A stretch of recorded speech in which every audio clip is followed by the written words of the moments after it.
Je m'appelle Djigué Boubacar. Je suis le directeur de la société malienne de biscuiterie, Somabis. Les activités de la société, c'est d'abord la production, la vente et la commercialisation des biscuits, la production des chips et la commercialisation. La motivation qui est derrière cet investissement, c'est-à-dire nous avons su qu'il y a une très forte demande des produits agro-industrie, c'est-à-dire les biscuits, les bonbons. Donc nous avons décidé, au lieu d'importer comme les autres, nous avons décidé quand même d'investir dans la biscuiterie. L'investissement initial en 2012, c'est lors de la deuxième phase d'investissement, c'est-à-dire en 2014, que nous avons réellement décidé d'investir massivement. Nous avons investi autour de 4 millions de dollars en 2014.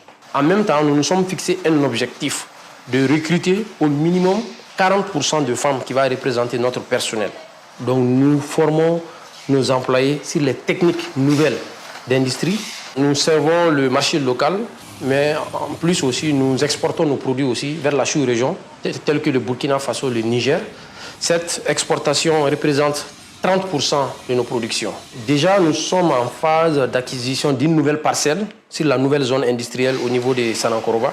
Nous voulons quand même investir aux alentours de 6 millions de dollars. Nous voulons accroître notre capacité de production en achetant une nouvelle ligne de production de biscuits, en ajoutant aussi la confiserie, c'est-à-dire qui sert à produire les bonbons. L'ensemble du personnel qui sera recruté lors de cette phase d'investissement, ça tourne autour de 150 personnes.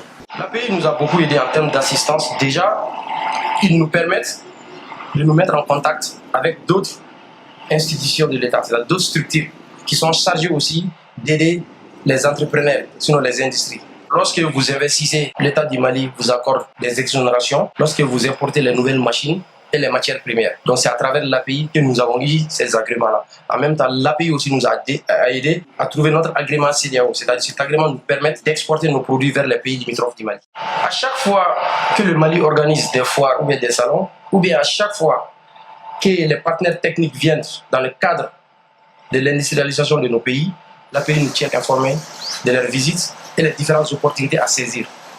J'ai un appel envers la Banque mondiale, surtout envers les partenaires techniques et envers l'État du Mali. Déjà, tous les partenaires financiers savent qu'en Afrique, il y a des jeunes, il y a des hommes et des femmes qui sont prêts à prendre des risques, mais il faut les accompagner.